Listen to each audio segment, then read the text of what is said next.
Amis internautes, n'oubliez pas de liker, de vous abonner et de cliquer sur la note de notification pour ne rien rater. Vous avez certainement tous déjà entendu parler du printemps arabe. Ce phénomène qui a bouleversé la géopolitique du monde arabe, en commençant par le Maghreb, en Afrique et jusqu'en Asie, qui s'est manifesté avec des conséquences souvent désastreuses, des morts et des divisions par endroits, et des bouleversements politiques sans précédent dans d'autres endroits. Et je pense que tous les Africains devraient comprendre qu'est-ce que c'est que ce phénomène, d'où il vient, et qu'est-ce qu'il faut faire pour se prémunir d'un tel phénomène. Malheureusement, nous sommes au regret de constater que certains Africains ne se réveillent pas. Et ce que je vais dire n'est que ma pensée à moi, mon analyse, c'est qu'il y a quelque chose qui vient sur l'Afrique de l'Ouest, que j'ai appelé l'hiver noir. L'hiver noir arrive. Il sera un hiver très froid, un hiver sanglant, un hiver meurtrier.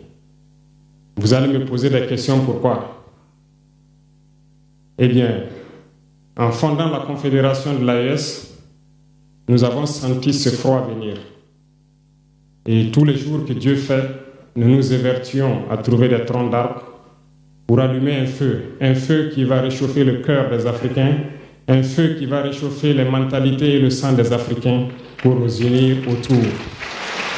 Nous nous sommes évertués également à faire la chasse aux loups pour essayer d'utiliser leur peau pour faire des manteaux pour nous protéger du froid de l'hiver. Nous nous sommes évertués à construire des montagnes, de grandes montagnes pour briser le vent de l'hiver qui devrait s'abattre sur nos communautés.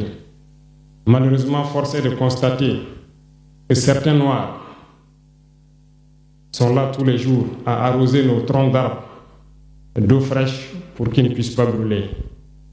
Ils se transforment en loups ou font en sorte que nous, chasseurs de loups, nous ne puissions pas surprendre le loup. Lorsque nous voulons construire nos montagnes, ils brisent les cailloux pour que nous ne puissions pas arriver. Pourtant, l'hiver arrive. Et quand l'hiver viendra, devrions-nous permettre à ceux-là qui combattent de venir se protéger avec nos manteaux qu'on a confectionnés, avec les montagnes qu'on a construites pour nous protéger des vents, ou encore se réchauffer avec nous autour du feu. Telle est la question qu'il faut qu'on se pose. Qu'adviendra-t-il donc du panafricanisme quand l'hiver viendra? L'hiver viendra parce que la guerre se transporte en Afrique de l'Ouest. Les impérialistes font tout pour mettre l'Afrique de l'Ouest à feu et à sang. Mais du sommet de l'État jusqu'à certaines populations, soit nous faisons semblant de ne pas voir venir le danger, ou bien nous sommes nous-mêmes complices de ce qui va arriver. Le chaos pourrait s'installer. Je dis bien pourrait s'installer. Beaucoup de gens pourraient mourir. Nous allons nous entretuer de manière tellement atroce que pendant ce temps, ils seraient là à piller nos richesses, à imposer leur volonté. Et ceux qui vont survivre de cette tragédie n'auront que deux choix.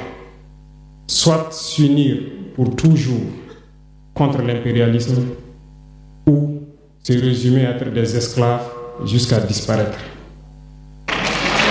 Il faut donc se prémunir de l'hiver noir qui vient.